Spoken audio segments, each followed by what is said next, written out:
I do. I'm a button pushing. You're a button pusher. I don't know why you would hire someone to push buttons for you and then continue to push them.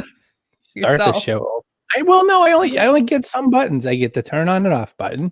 I get the grandmother button, and I get the bring them on the first time buttons.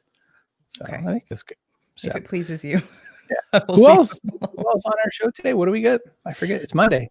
Yes. So Budsies makes custom plushes. They can do like from artwork, from children's artwork, from photos. They can do pets. They have all kinds of cool things, but it's totally custom plushes. And of course, I was like super into it because my son makes his own like painstakingly by hand. But this is amazing. There's so much to talk about here. So we have Alex, the founder, and we have the Princess of Plush. She's a vice president. Frankie Burns is with us today. So we'll talk with them. And we have Jake Thompson of Compete Every Day. Yes. Jake has a lifestyle brand who is working a heavy emphasis on the lifestyle after selling a lot of t-shirts, a lot of hats. I was just talking, our former guest, Stacy Miller, was showing a Jake Thompson quote and did not realize that there was shirts and everything involved with this. So like, she just thought the quote was cool. And I was like, well, you can wear it. Hi, Coach Woodard. I have a shirt of his on order, but it hasn't arrived yet. Oh, well. Hi, Chloe. I'm wearing Jake Thompson underwear right now, but that's a little awkward. Hi, Carol. Wow. Yeah, well. I'm wearing my Jimmy.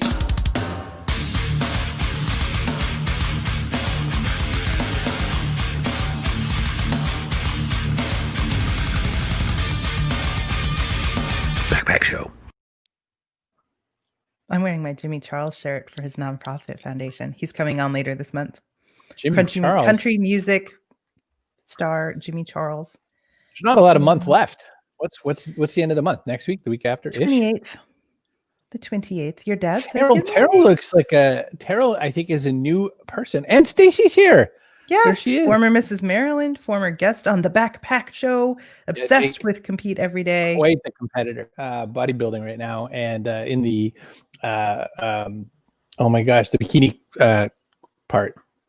category. Yeah, oh my gosh. She's a killer though. Don't let the sparkly bikini fool you. Stacy will peek you down. She's a gamer also. And so she's got like she's Compete Every Day. She was made for Compete Every Day. Hey, I got some mail. What is this? I got some mail. I just want to show you what I got. Debbie Saviano, who is another guest, Women's Leadership Live, made sure I also had a Triple H signed photo. That's amazing. So for background, we had Debbie Saviano and Stacy Schieflin from Women's Leadership Live. Their third partner in that endeavor is Linda McMahon of World Wrestling Entertainment.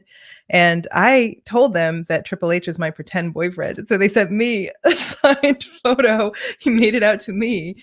And I was so geeking out hard over it. So I put it right there in the back. I have a couple other things. I've got Tomboyland from previous guest Melissa Falavino right there.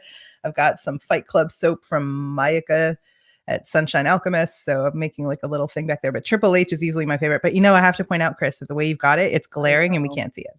I'm going to have to take the glass out of the front, I think. I'm going to need you to adjust that for me. Yeah, for now. Yeah. So I can see it. Yeah, you're going to be able to watch Paul the whole show now. Listen, let's check it out. Alex Furmansky and Frankie Burns. Let's do some stuff. Chloe's here. Yes, we do. Sorry. So we have to welcome everybody who's coming. Oh, yeah, we do. Hello, Leslie. Hey, Leslie. Rick. Michelle from YouTube. I'm crying. I'm laughing so hard. I think Leslie probably said F work, but that's funny to me. I love that they sent you the same one too. Like that. Debbie said, did you open that package yet? I said, I have a better idea. I'm going to do it live on Monday because I know that Carrie will think it's funny. All right, let's grab them. Let's grab some Alex Furmansky. Let's grab Frankie Burns. Hit your buttons. Hey, guys. Hi. Or should I call you Budsies? Hey, Budsies. How are you doing? I think so. Yes, I love it. Your company makes as Kerry pointed out, a few stuffed products, and you make them in a very unique way to everybody else. This is not like, gotta have them all or something, though you could. Talk a little bit about the genesis of these. Yeah, so this all started about 7 years ago or so. I have a little sister, Michelle. She's amazing. I'm like the big, proud older brother. But she's a great artist, and she would doodle all sorts of characters. and she had this character named Dongler, who is this like red pig with a big old snout and an antenna on his head. And she also loved stuffed animals and playing make-believe. And so I figured, why can't she play with her own creations? And so I made Dongler as our very first stuffed animal, brought him to life, and he's now our mascot. So he's everywhere. There's books about him, all sorts of things. And that started this whole journey now where we've made tens of thousands of custom stuffed animals, from everything from kids' drawings to adult drawings to custom plushies that look like people's pets. It's like the business has evolved into so many different brands over the years. It's incredible. So it was your idea, but when you went on Shark Tank and pitched it and they were into it, you were like, I think I can do better on my own. True. Look, I really love the Shark Tank experience. I think of all the various shows and TV stuff and everything, they are a very founder-friendly environment. The producers there were very supportive. And just the whole experience of being on that set is incredible.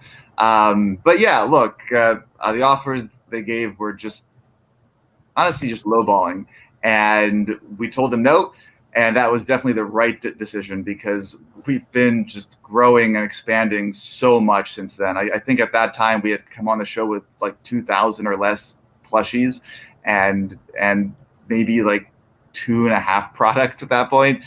And our team has grown, our products have grown, and just the collection of stories. Like, that's what the Sharks really missed. Like, if there's one thing I think that they just didn't fully comprehend in that environment, was the emotional connection that a client or customer has to this stuffed animal, right? As you said, it's not just like one of a million plushies that you find at a store.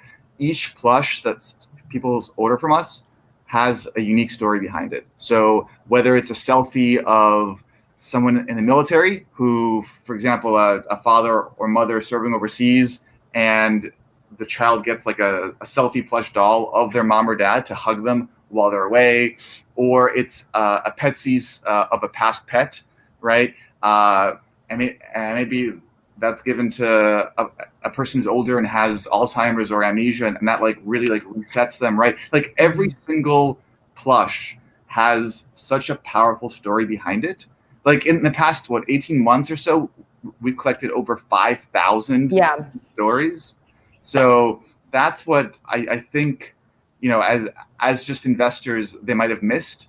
But to me, and I know to the whole team, that's what motivates us. And like, we have a channel on our company Slack called Awesome, where every day one of us posts something, like shares something from a customer that's so heartwarming and so wholesome. And that connection, like, you can't put a metric around it. No, I'm crying right now, but it's because Triple H is on Chris's bookshelf. I can't stop looking at it, Alex. I'm sorry. Fazia, all right, it's a good chance. Fazia. Hi, Fazia. Hi, everybody. Oh, by the way, I liked, if you go up a little bit, there's also Rick Charlie, who gave us a weather report as well. I like that. Oh, good.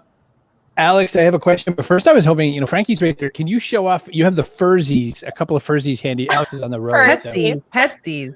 Something. I was saying in my head, and I said, don't. Fursies is completely different, man. That's next week. That's next week. Wait, do you like wear those on the weekends?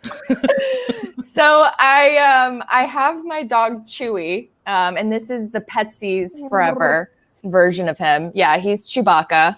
And you can see this is like the faux fur and the airbrushing, and it looks just like him. I would bring him in too to kind of show you, but he's insane. So this is, you got like the quieter, I have the quiet one. He's not making much noise. He doesn't bother me while I work. It's awesome. And then I have my pet pillow here too, and this is Rusty, my other dog. He is 110 pounds in real life, so this is a little bit more compact. This is the one that's allowed on the bed. Yeah, exactly. Easier to snuggle with, less aggressive, but yeah, so these are our pet pillows.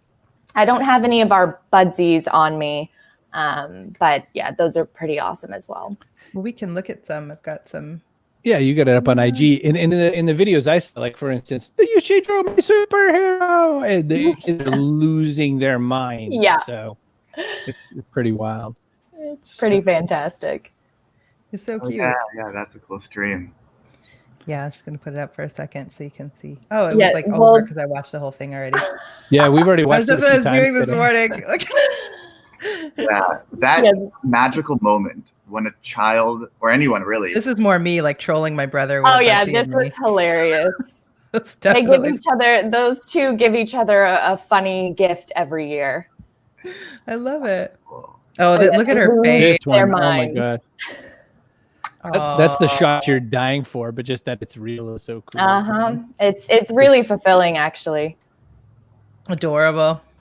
Coolio. So I what want was one. going on before this, Alex? Were you like, clubbing seals or something? Like, what was the What's wrong with you? I'm trying to think of like the worst possible job you could. Did you work at a meat packing factory? You needed some karma. You're right. I suppose Wall Street could possibly be likened. Okay. To no, I did start my career on Wall Street, and it was very intense, just endless hours. It was not the partying that you see on all these movies. Like, it was just a lot of Excel sheets, spreadsheets. But I found that I didn't have much meaning there. Like, I was moving zeros around and making these spreadsheets and it was just endless work without any real purpose, right? And so I kind of dove into the world of entrepreneurship as a founder, because I feel like that's for me the way that I can express myself and actually create something that I'm proud of and leave a legacy, which for me is actually super important, I found. So yeah, I'm very proud and thankful that I made that leap. But for somebody who has such a warm, fuzzy business, you're really competitive. Like, you went on Shark Tank and you were like, nah, I'm a killer whale. I think that's true for Frankie as well. Like, we are like very motivated, driven people. And it's a question of, if you are motivated, if you have that drive, what do you apply that to, right? Like, and so that's a question that everyone should ask for themselves. And I'm speaking for myself, but I'm sure that this resonates with Yeah, Frankie as well. I'd say it's also a bit of protectiveness. You kind of help to grow this business from the ground up, and you feel kind of protective of it in a way that's you want to make sure that it's done right by. And you have this service and this product that means something to you and means something to people all over the world. And you want to make sure that it's taken care of. It becomes part of people's stories. I saw a news story about a teacher who has her students every year make a story up, like they hand illustrate and hand write a book. And then she gets a Budsy of the main character of their book made for them. Yeah. And so this year with COVID, this is, I think, her 3rd or 4th year doing it. She had to deliver them to their houses and everything. And it's just amazing. So it's not just that people do this kind of one-off thing. It's like they incorporate Budsies and make their story. They kind of intertwine it with yours. Oh, absolutely. So powerful. Very. And that's something that we see a lot more, especially this year with everything going on. I think people have kind of been searching for something, that emotional tie. People aren't seeing their family as much. So sending something sweet and special and something that their family member didn't even know existed. We've seen a lot of that, just kind of creating this bond between people, even though they can't see each other, from across the world even. And, they're searching for something that makes them feel happy and valued and a creative outlet. And it's just been something that has kind of seen a huge increase this year as well. I noticed that Don Stanley asked a very important question, right up above Kate there, Kerry. Is Rusty an Irish setter? I think that answers yes, right? Yeah, he's an Irish setter. You can see from Don's little profile pic that there was a dog. Steve had a Shark Tank question. Do you have to give up some of your money for being on the show? So just showing up. I think that was true in the first couple of seasons. Do you think get a taste? For our season, that was not there. And I would question the Irish setter comment. I swear Rusty's like part horse, part banshee. Oh, that dog is huge. Yeah, he's large. He's on the bigger side. In fact, our vet was like, he's not normal. And I'm like, well, your vet's telling you your dog's not normal. I'm like, oh no. You're like, I'm sorry, honey, this Budsies is going to cost you extra because you're in the husky size. Yeah. He's like, they don't usually get this big. And he's 110 pounds of full crazy, but we love him. Well, Dawn loves your mission, your purpose, your passion, and your business model. And Diane, Chris's mom, says she knows what she wants for Christmas. Yeah, So make a note of it. But I don't know if she means Rusty or a Butsies. Hey, I'll send him to you. I know where she can get a cat. And I'm sorry. If you want a cat to go with that, you let me know, Mom. All right. So I have a question too. When you start thinking growth and whatnot, I mean, things are going well for you. I mean, it's a good time to be in the Budsy Petsy business. What do you think about when you have a growth meeting? Like, what do you even talk about, and where do you need the company to go as far as that sort of thing goes? Is it like that, or do you just go and you just keep making stuff happen? I'll start, and Frankie will add. I think a lot of this is first of all just listening to our customers and letting our customers drive our product and innovation. So when I started this company 7 years ago, I would have never imagined Budsies being as big of a thing as it is now. I would have also never imagined the community of adult and like older teenage artists who use our specialty commission service for their anime, manga, all their things. I would have never imagined all the use cases for selfies.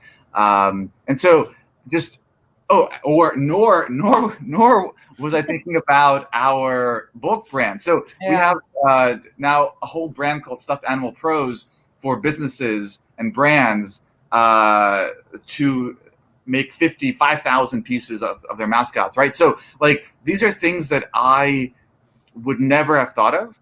And so a lot of our meetings are just listening. They're spent listening and being attuned to what are we hearing from our customers as like trends, as these like inklings of desire, and then we kind of try to channel that into, okay, is there an actual opportunity there to segment out a separate product?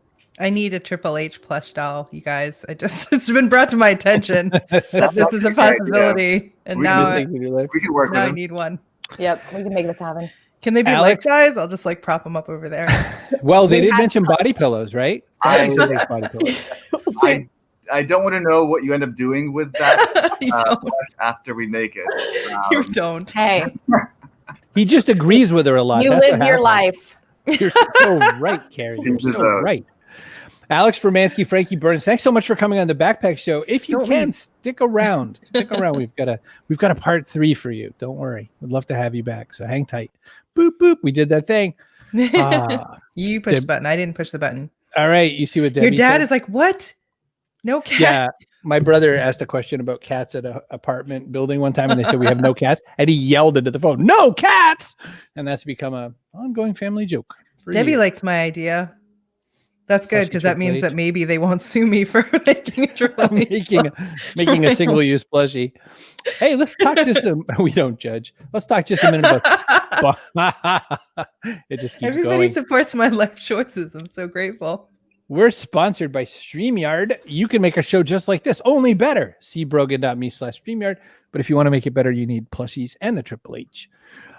See brogan.me/StreamYard brings all of past guests back to the community to sit and hang out and talk to our current guests, which is the coolest thing I could never have imagined in making a show. I'm so happy. So happy. We are also sponsored by the amazing Fazia Burke and her other event company, pub-site.com. So she is part of FSB. She is FSB Associates, 25 years of incredible book publicity. But if you're an author and you don't want to bother making your own website, or you want one that'll actually promote your book instead of the crappy thing you made, go to pub-site.com. You can make a book. Kerry, this book site, Kerry, this thing costs like $8,000. Oh, right? Stop it. It has a free trial, a free 14-day free trial. And after that, it's just $19.99 a month, which is obscenely inexpensive for a website. And if you don't want to build it, they have people who will build it for you, and they know exactly what you need on a book or author website. So definitely get over to pub-site.com if you've got a book in you and you have no idea how to promote it. And you should know that pub-site.com is also the sponsor of our Person of the Day later on, but you'll have to buy your own apple. Jake Thompson is up next. Oh my goodness. Oh man, I've been laughing Jake? so hard during this. I was like crying while I'm. It's a good episode. Debbie Saviano asked one question that I'll answer right before we bring Jake right on, which is, how is the cat? Well, the cat just leapt from the floor directly onto the space right beside my laptop, so she might have 30 seconds more on this planet if she doesn't make a good choice next. So that's how the cat's doing. I am your concierge for Chris Brogan Media, and I would be more than happy to take that thing away for you. My consigliere will take him right out. No, but what's he called? Your concierge. And so I was like, okay. Thank you. So part of my Thanks, job Kelly. is to take away unwanted cats, Yes. and I will be happy to handle that for you. You'd be just like the person at the front desk at the John Wick movies. Fazia needs a Petsies. There we go. No, I'm a consigliere, but I can, if Also necessary, handle unplanned pets. I'm hitting the Jake Thompson button, so let's bring the man in. All right then, Jake. What's Thompson. happening? I can't really tell. What's the name of your company anyway? It's I don't know. It's escaping so clever. So clever. So when did you launch? Because that's a part of the story I don't remember anymore. It's been a while. It's been a while. May 2011 was the official launch date, first e-commerce sale of a wristband. So going on 10 years, we're heading up on our 10th year. And then you and I connected like February of 2012. Right after. How amazing is that? What a ton of fun that is too. Your company, the minute you described it to me, you said it's a lifestyle brand. And you said, and it's really important that I say that because, right now you look and you might just see t-shirts and a wristband or two, but there's so much more. So how has almost 10 years of developing that so much more been looking like for you? Wow, the roller coaster of entrepreneurship that we talk about. Yeah, that up and down and side to side and pivoting. It's fun. And I say that because, meeting people now, talking to people now, individuals that first connect with the brand in the last year or two are like, oh my gosh, this messaging's on and I get this. And I'm like, man, go back 8 years. Like it's been a lot of trial and error, and how do we refine what we say and who we attract and really getting it out there. Because you're right, from day one, I just sold t-shirts, but I knew I wanted to do something more. I wanted to be about something bigger from a message standpoint. And so it was just a constant game of experimenting and not being afraid if something sucked, because a lot did. And just looking for ways to, how do we improve it? How do we just tell this story better? Because I believed if we could get enough people to buy into the story, they could change their mindset and their habits, which ultimately change their, hopefully, life trajectory. And it's a brand in which you work to kind of keep the message going in a lot of different ways, which was one of the reasons why to make a shirt like this, because a company like this, because what you're going after is you're trying to make sure that, people live this every day. And you can hear a motto, you can hear some kind of a message, but these people can wear it. So this shirt that I like a lot, the Doesn't Matter shirt, has all these things crossed out. It reminds me of what you tell people, Chris, about video, because they don't want to do video because they're too old or they're too fat. Yeah, exactly. That's what they think. Excuses. Yeah.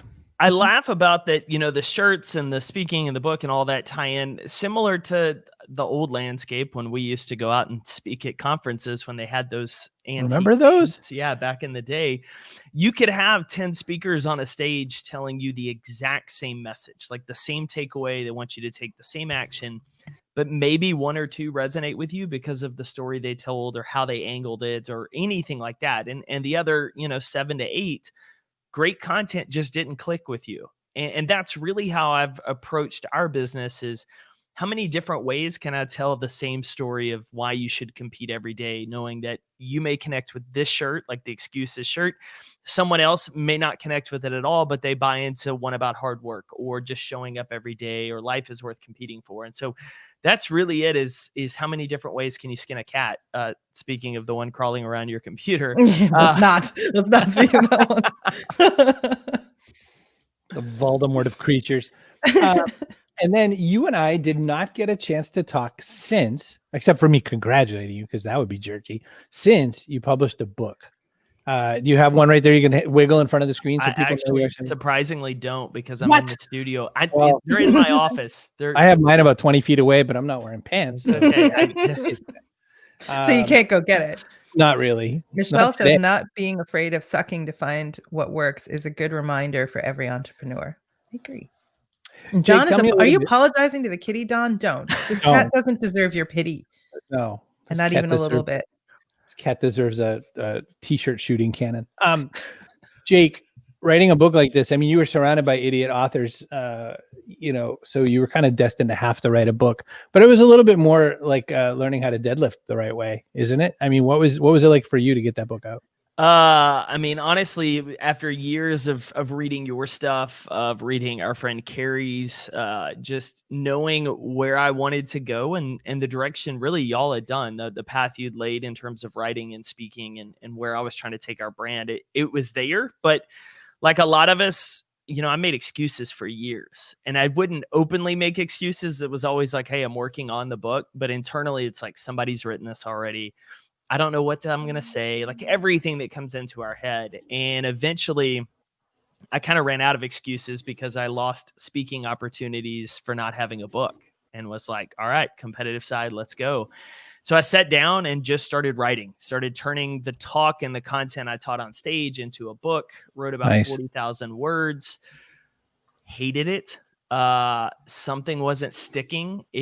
There was a big missing piece. And so for me, I kind of got back away from it for 2 weeks, couldn't figure out what was wrong with the book, and just finally jumped back in and said, okay, how can I improve this?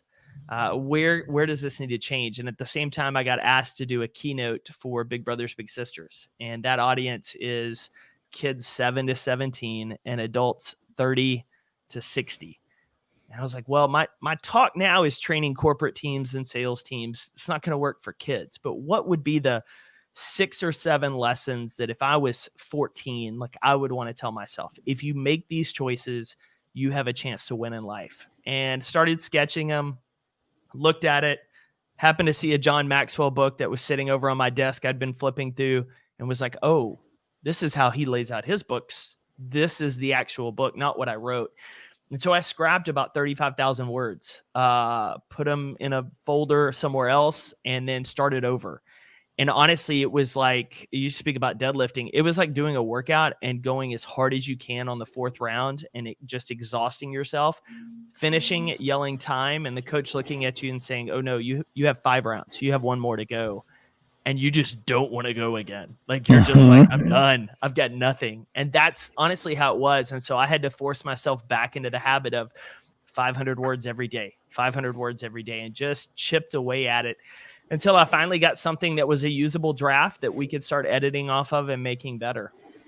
One thing I feel like I have to point out is that Fazia Burke, who's here of FSB Associates, she's the owner. It's like the premier book promotion firm. The world's best book promoter 25 is asking years. this question. Yeah, she was asking that question. And the reason I wanted to mention her is because I interviewed her maybe 5 years ago, and she had said, one of those obstacles you mentioned, how everything's been said before, not by you. That's what she said. Everything might have been said before, but not by you. So that's why you write the book. Michelle says, never underestimate the power of a pause when you're stuck. And Don Stanley says, embrace the suck. That's right.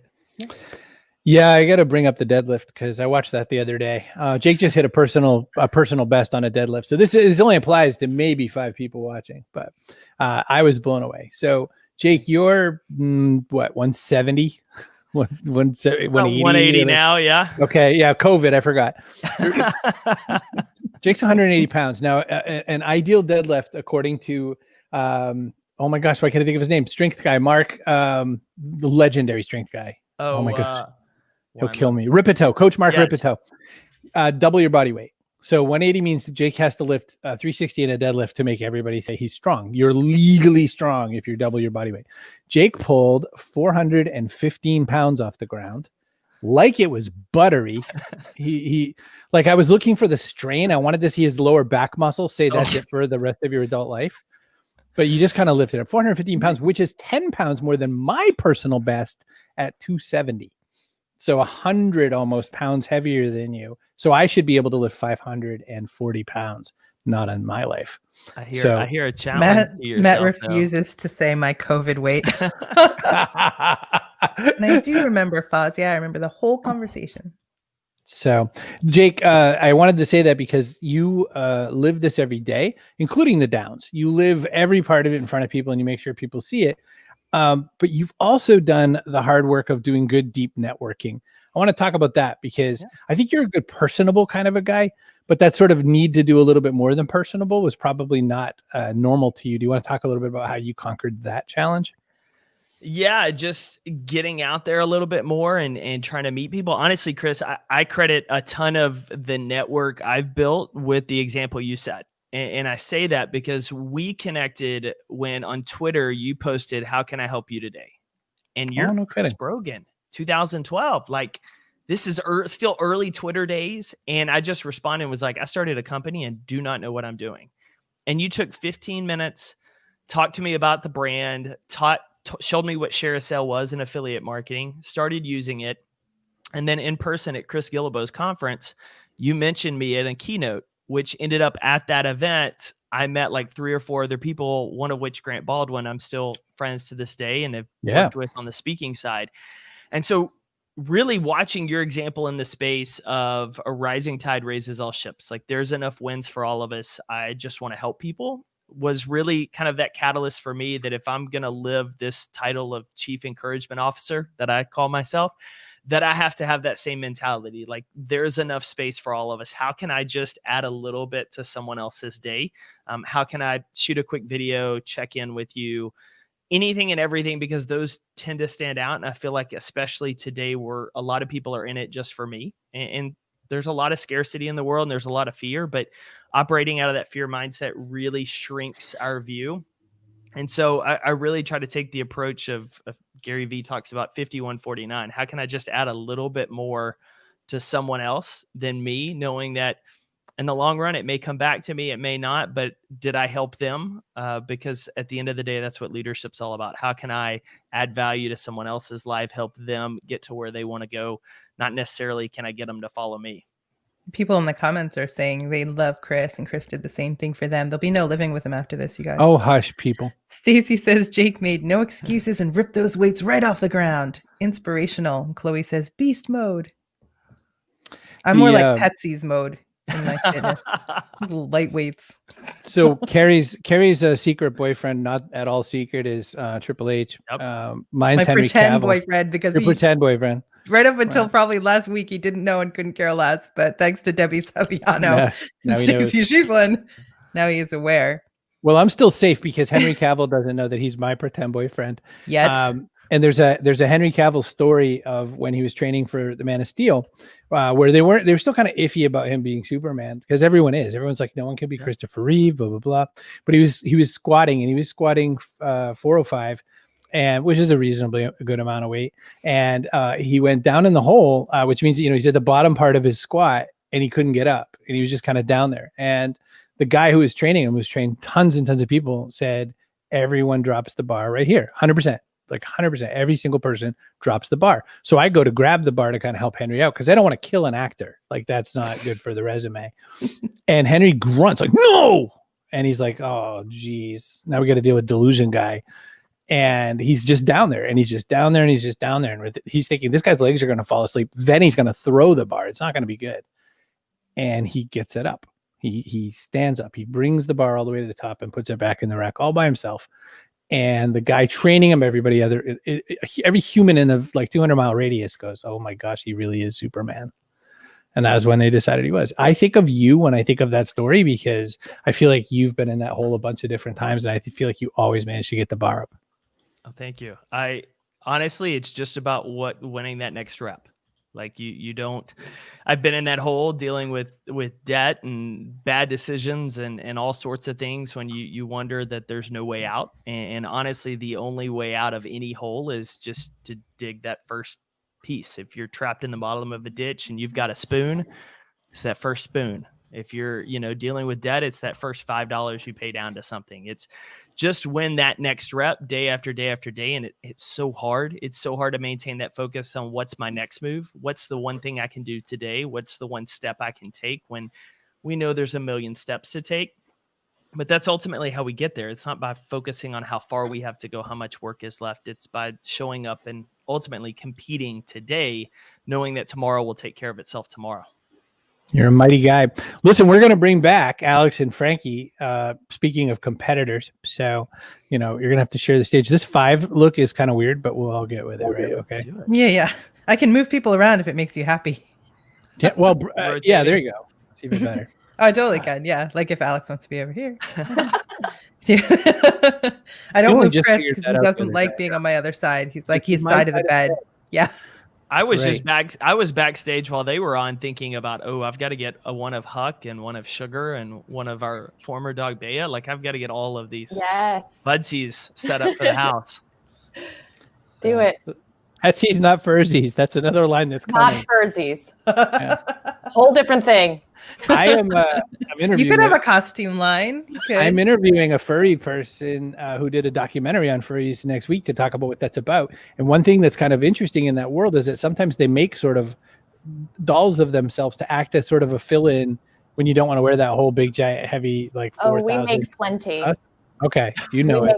Yes, we make plenty. That's so interesting. Yeah. That's so interesting. They're awesome customers. So a question for all of you, when you look towards your own performance and you look towards how you want to judge yourself, what do you use for that measuring stick? I guess I'll start with Alex. How do you measure yourself? Sorry, guy, you got to go first. You're the boss. Because he's drinking coffee, he was immediately like, I'm going in and there. It's early where he is, so it's tough, but That's a really deep question. How do you judge yourself?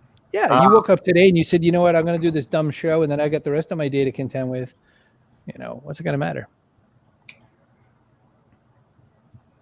So what people might want to know about me is, on a personal note, is I was actually born in Ukraine, and I came here as an immigrant as a kid, and it was just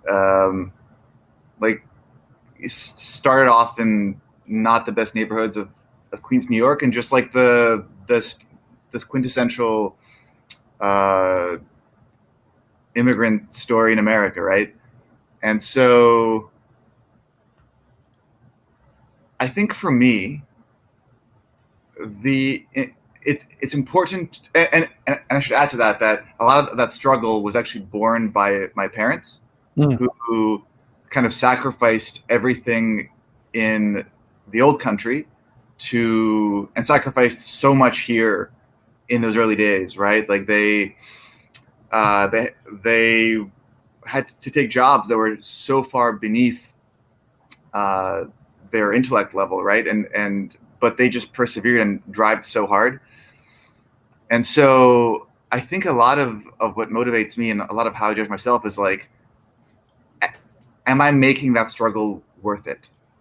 Right? Like is what I'm doing or is what I've done worth the sacrifice that my parents made for me? And that's like a really heavy lens and probably an outsized burden, but that's truly how I think about my own life and my own worth. So your measurement for success then is always relative to literally what they sacrificed. Yeah, literally and figuratively.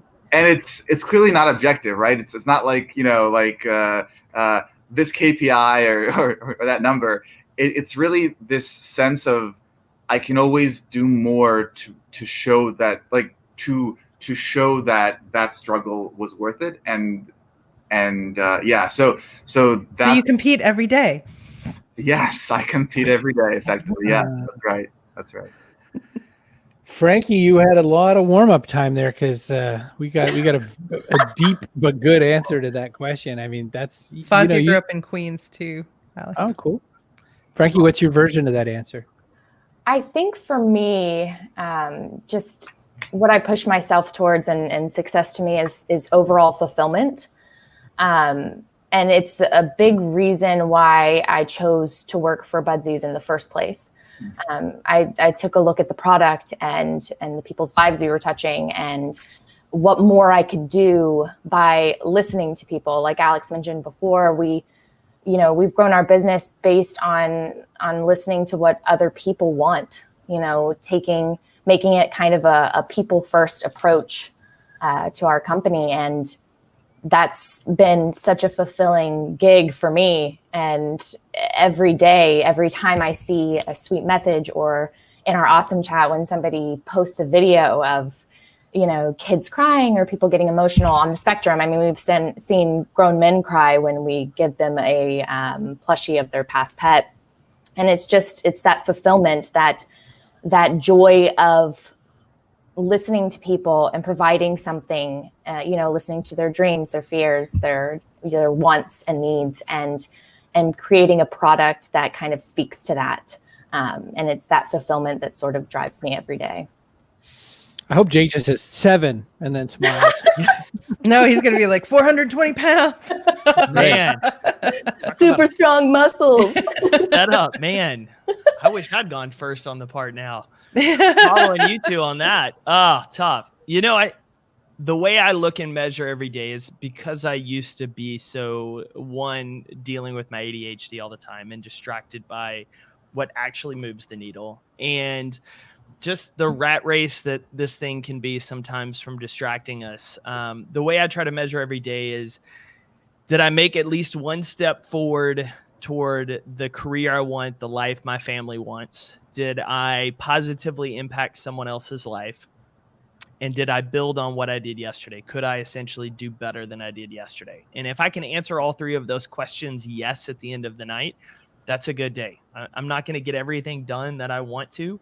I'm not going to be able to completely hit all of my goals within a day or a week. But if I'm constantly moving forward, at least building on missteps, setbacks, just opportunities for improvement, similar to what Alex said, like it just lays that brick toward the foundation of your legacy. And that's what you really want, because when we get to the end of our life, no one really cares how much we sold, how big our social network was, how much money we had in the bank. They actually care, how did we impact someone else's life? How did we make that person just remember all the great memories with their pet by this new plush toy? How did we positively change their network by just putting ourselves out there to help them? So that's really how I try to look at it, is answering those three questions every day. And if I can, then go to sleep peacefully at night. If not, I'm more motivated the next morning. How do we rebound and get better? I'll take it. I will take that as a viable and acceptable answer. And not t-shirts sold. That's shirt made. All right, listen. Person of the day, that is sponsored by pub-site.com, Fozzie Burke.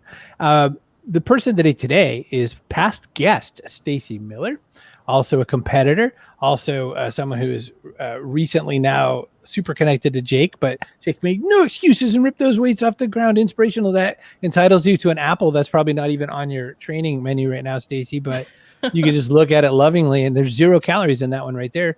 So congratulations on being our person. Stacy's a no excuses type too. When COVID happened, she just like ripped out her guest bedroom and was like, this is now my gym. There was nothing, like she wasn't gonna be like, well, I guess I'll wait till stuff starts back up again. Nope. She just competed right off lockdown. All right, so the important question is, this is the backpack question. The world's changed. Everything's messy. Everything's, we're all building on sand right now. We don't know what's next per se. So you are allowed an apple and a banana. Well, Butterscotch, past guest champion beatboxer Butterscotch, carries a banana everywhere because it helps with the saliva situation for beatboxing. It's very important. All right, backpack question. For the better or the worse? We need her back. Better. Well, no, because it's got to be just a little sticky. It's different than what a speaker needs, because to make beatboxing, she's got to have a little bit of traction in there. Oh, right, which is the opposite. You don't want to be a speaker and be like spitting. Speaker with a banana in his mouth is a pro tip. Idea. Hey, thanks for coming to my TED Talk. So the backpack idea is that you can only put one thing in the backpack. Metaphorical is great, like an emotion or a thought, like, empathy or determination or something like that. Few people have put some physical things in. My current favorite is an avocado, which a clown put in the backpack. So you get to tell me what goes in your backpack, and I'm going to start with Jake this time. Jake, what goes in the backpack that someone can take to make their next 5 years better? Resilience. It's a perfect one. I feel like another past guest would have also liked that as well. Dr. Robert Brooks. Resilience is a perfect answer. By the way, one word. Good for you. And Frankie, you can't carry your weights around. It's too heavy. Well, some people do. I get the little metal plate thing in my stupid ruck pack. Frankie, what's your one thing that goes in the backpack? I'm gonna say kindness. I'm gonna say kindness, because kindness and compassion towards people kind of help to create those relationships that you need that sort of drive anything you do forward. So be kind. Please rewind. Got it. Alex? I'm not good at one words. I can tell. those are so great and like impactful with just one word, and just sat and like let it marinate. What was the original name of Budsies then? Like custom plushes you make yourself based on artwork somebody made. .com. 3 pages later. Yeah. Let's see. So I think we've alluded to this several times on the show, but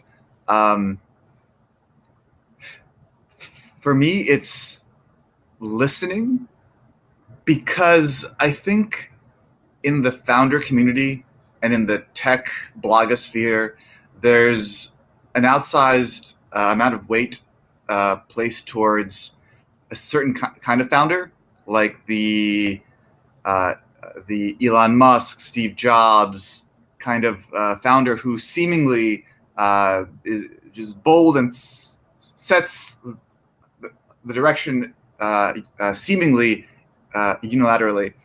And what I'd like to point out is you gain so much by dropping your pride and listening, whether that's to your customers, clients, to your team members, and letting them guide the direction of the company. I think this concept of being a dictator CEO founder, I think that's very limiting.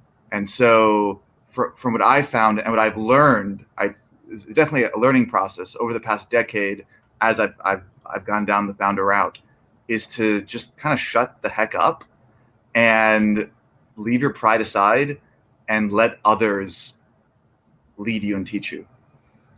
Lots of feedback on this one. John says, not good at one words. And then Kara from Scotland points out that Roald Dahl said that kindness is the only thing that matters because everything else flows from it.